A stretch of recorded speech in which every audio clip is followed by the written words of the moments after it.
Hi, my name is Dimitry, and I am excited to welcome you to dazzling St. Moritz. Most people know St. Moritz as a world-famous winter ski resort, renowned for its style and glamour. The resort is nestled in the Engadin Valley, 2 kilometers above sea level. With its own airport, it's not unusual to arrive in St. Moritz by private jet, but you can also easily get here by car or train.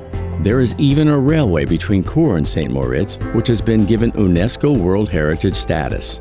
I would love to come here by this train the next time I arrive, but today we drove across the Maloha Pass to St. Moritz from Lugano.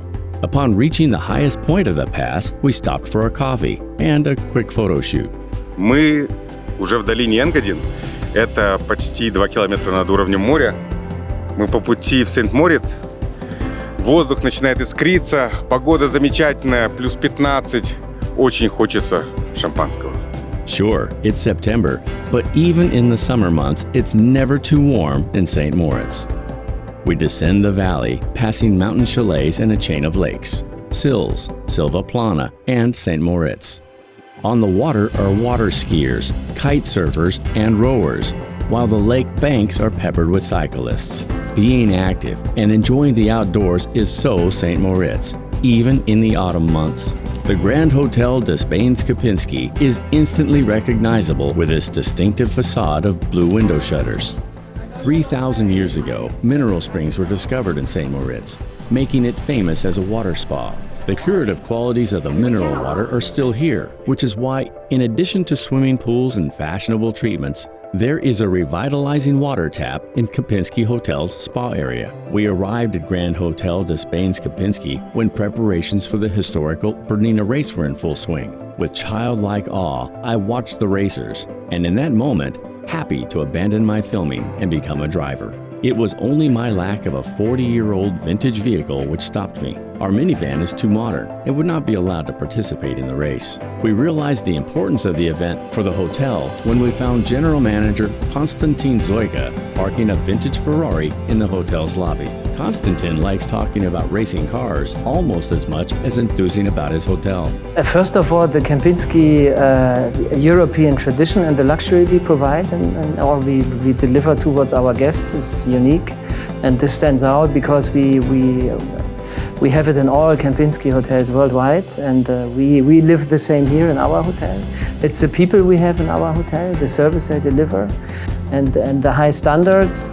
But the most important, I think, for our hotel is that we are the only real ski-in, ski-out hotel here, which is very important in such a destination. If it's for an individual traveler, for a group event traveler, this is something people are looking for when they come here. The spacious conference halls of Kempinski Hotel are separated from the guest rooms, minimizing noise and disruption. Сюда можно установить коктейльные столы. Банкетки не пойдут, потому что разница в уровне. А вот коктейльными столами, я бы сказал, здесь 100-150 человек легко влезает. И прекрасно мы на улице, вокруг сосны, воздух. Добро пожаловать в Сент-Мориц.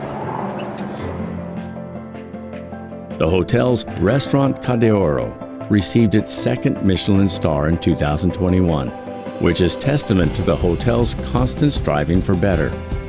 My happiness at staying here got a further boost when I was given the world-famous Engadin nut cake, together with my room key, St. Moritz's most wanted souvenir. There are many things to get excited about the Grand Hotel Kempinski, St. Moritz's most popular hotel.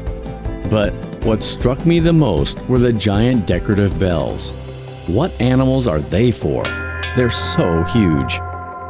You can imagine my surprise when the following morning I woke to the sound of ringing bells and saw majestic Swiss cows coming down the valley.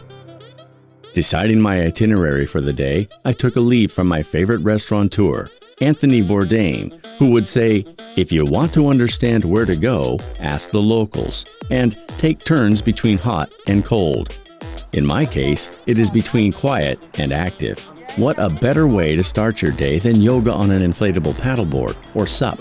It's a popular new sport which suits St. Moritz's outdoors, active lifestyle. Yoga is a popular morning workout at corporate events, as it needs little specialist equipment, it is low in intensity, and suitable for even the creakiest beginners. Saying that, I have always been on cautious terms with yoga, having successfully avoided each other for the past 40 years. On a floating board, yoga is even more challenging because it wobbles, and it's only 8 degrees outside. And it seems to me the board manufacturers didn't have me in mind when they designed their craft. Какие опасения были? Было опасение, что история закончится не начавшись, и я навернусь либо с пирса, либо только попытавшись встать на сап. Поначалу трясутся ноги, руки и другие части тела, но со временем мозжечок привыкает, и ты постепенно расслабляешься, больше включая кор и выключая ноги всего процесса. Hi. Morgan. Looking good. Вот как нужно проводить утро среды в Швейцарии. Back on terra firma, we talked to Renata, a yoga teacher, about arranging the yoga class for groups. We normally have 8 to 10 people, and that's about the best for a group. You know, you don't want to be more people, and everybody stays together and can hear me on the lake, and they have a nice experience like that. What is the largest group you've ever worked with?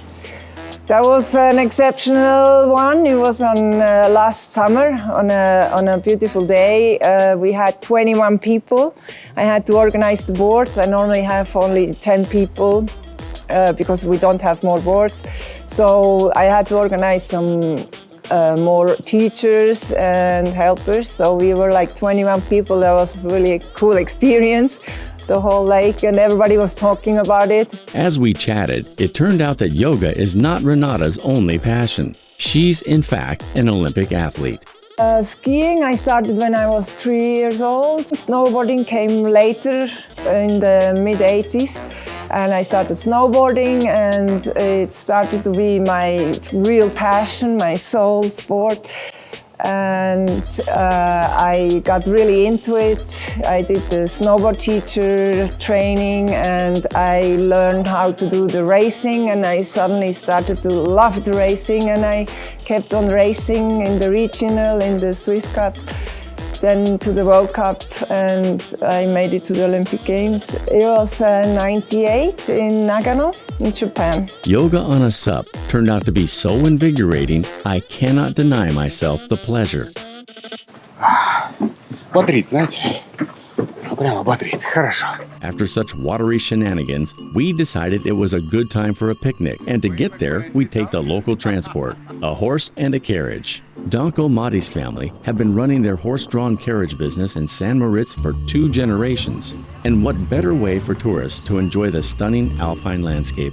Pulled by heavy draft horses, especially bred for the Swiss Army in the summer, the carriages are decorated with embroidered covers, to be replaced by snug furs in winter months. The carriages often take travelers to spots which are inaccessible to regular vehicles, and we finally reach just such a spot. While the crew unloads the equipment, I spend a few minutes chatting to Danko Mati, the founder of his Epitomis company, about his unusual 4-legged fleet. And in my farm I have pigs, I have cows and horses. Okay. My father was farmer, and I like to work with animals, and yes. Okay. But it's very hard because you have to work Saturday and Sunday and night. Yeah. But it's nice. You are all the day out, you know, we have with nature. It's not so bad. Okay. How many carriages do you have running? I have, in the winter, we going every day with 7 or 8 carriages. Okay, I have wow, 7 or 8? Yes. Okay, so 8 by 7? No, because the other one, they are just 6. Okay.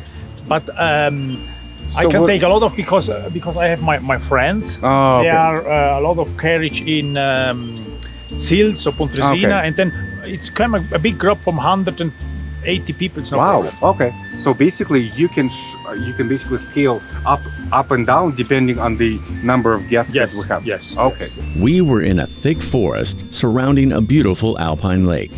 If it were not for the fully equipped barbecue areas with stacks of wood and facilities, It would be hard not to believe we were a million miles away from civilization. On the pier, a tablecloth appeared, as if from nowhere, while a couple of wood nymphs laid out snacks and opened bottles of champagne. The award for the best Instagram shot goes to the outdoors team who combine activity tours with elegantly served, delicious food brought together into a brilliant business. I was eager to learn all about her wonderful business from founder Alice Pratty. So we try to collaborate with a restaurant crony as well to find something that we can propose to the clients that it's easy for us as well to make, to packaging and to transport the food. All right. Usually we can do an experience as well with the chef. So we can do like something in barbecue. As you can see, there are a lot of spots in the wood. In our team, we are all ski instructor and alpine guide. So basically, we really know we are here from like 10 years of working here in Engadin. So we know the really secret spot, you know, into the woods or on the ski slope. It drizzled from time to time, but the weather in Engadin is still warm for September. We clambered back into Danko's cozy carriage and head for St. Moritz, accompanied, of course, by the jingle of the bells. We arrive at the historic center of the resort, St. Moritz Dorf, whose story starts at the Kulm Hotel. The history of St. Moritz is inextricably interlinked with the story of the Kulm Hotel and its legendary director, Johannes Badrut. Badrut came up with a smart idea of inviting British tourists by convincing them there would be no less sun at the resort in winter than in summer. According to the legend, while sitting on Kulm Hotel's balcony, sipping whiskey, Badrut made a bet with his British guests that if they were unhappy with their winter vacation, he would cover their return trip to London. This is how the winter tourism started in the Alps, and Badrut conclusively won his bet. Johannes Badrut was a pioneer in so many things. He kick-started winter tourism. He was one of the first to bring electricity to a hotel, and he even built another grand hotel by the lake which still bears his name. Kulm Hotel's public spaces combine history, nature, and luxury, while their guest rooms are light and are finished in cozy Swiss pine. Здесь они его называют арвы. Посмотрите наверх. Мы повторяем геометрию потолков болрума внизу. Этот же кедр спускается вниз на стену. Но что принципиально отличает этот номер и этот отель от многих других альпийских отелей, тот факт, что он сохраняет элегантность, потому что кедр и дерево здесь перемежаются с другими тканями и фактурами, сохраняя при этом вот это ощущение целостной сбалансированной картинки. Мы с одной стороны получаем крутой исторический интерьер, который безусловно принадлежит Альпам, а с другой стороны он элегантен и высокотехнологичен. Kulm also means high gastronomy. Gourmands are spoiled for choice. All your culinary senses will be stimulated by what's on offer. Walking across the hotel's squeaky historic parquet floor, it must surely remember the footsteps of Johannes Badrut himself.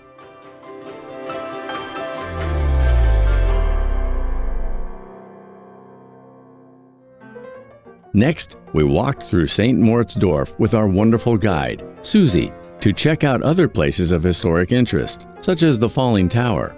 The simplicity of the historical center's architecture contrasts with angular bay windows and playful mosaic decorations on the building's facades. Это типичный дом Энгадинской долины с типичной резкой по дереву сланцем на крыше и ковкой на оригинальных ставнях, которые сохранились по сей день. Susie, what year is that? This is 1658. 17 век. The beautiful architectural diversity is interlaced with boutiques from the world's most luxurious brands, as if to remind us we are in the most upmarket resort of Switzerland. St. Moritz is both luxurious and exquisite while being cozy and romantic. Such a magical combination.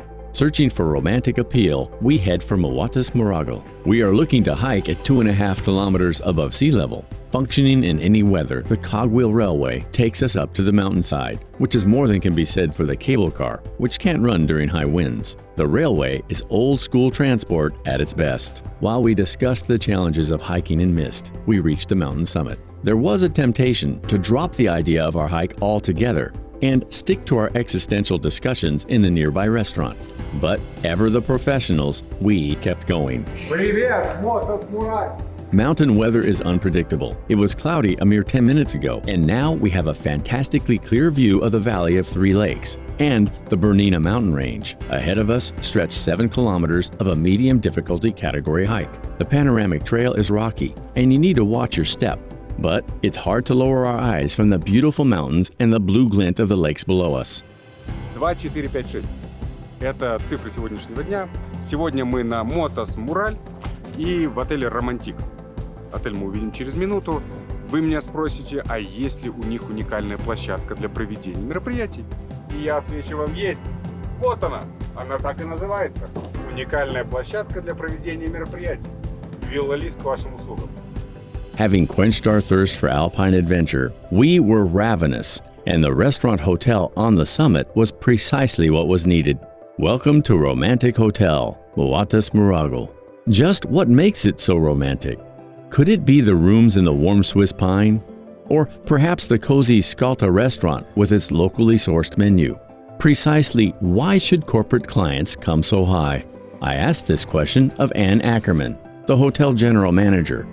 Companies that would like to show to their staff or to their guests, depending how they do what they plan, is to do something different and really to be outside of the city, outside of something they know, and be up the mountain and feel the nature as a detox moment and enjoy the view, the hiking, the air. Now it's already 11 years ago, we completely renovated the hotel, and they've decided to actually really invest in sustainability by having a photovoltaic system along the funicular for the electricity, and we have solar panels.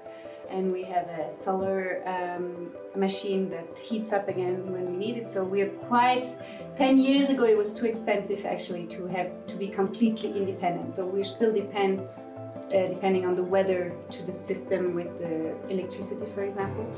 But yeah, so we're trying to do something also, give back to the nature. We end our visit to St. Moritz on a particularly high note, having dinner while listening to the Alphorn in the town's most romantic restaurant. In St. Moritz, I found just what I expected, the brilliance and luxury of top-class spas and more. Behind the exuberant facades, there is the authentic culture of a Raito romantic valley. You need exciting luxury, you need St. Moritz. You need tradition of hospitality, you need St. Moritz. You need unforgettable picnic, you need St. Moritz. You need inspiring venue, you need St. Moritz. You need top of the world, you need St. Moritz. You need life balance, you need St. Moritz.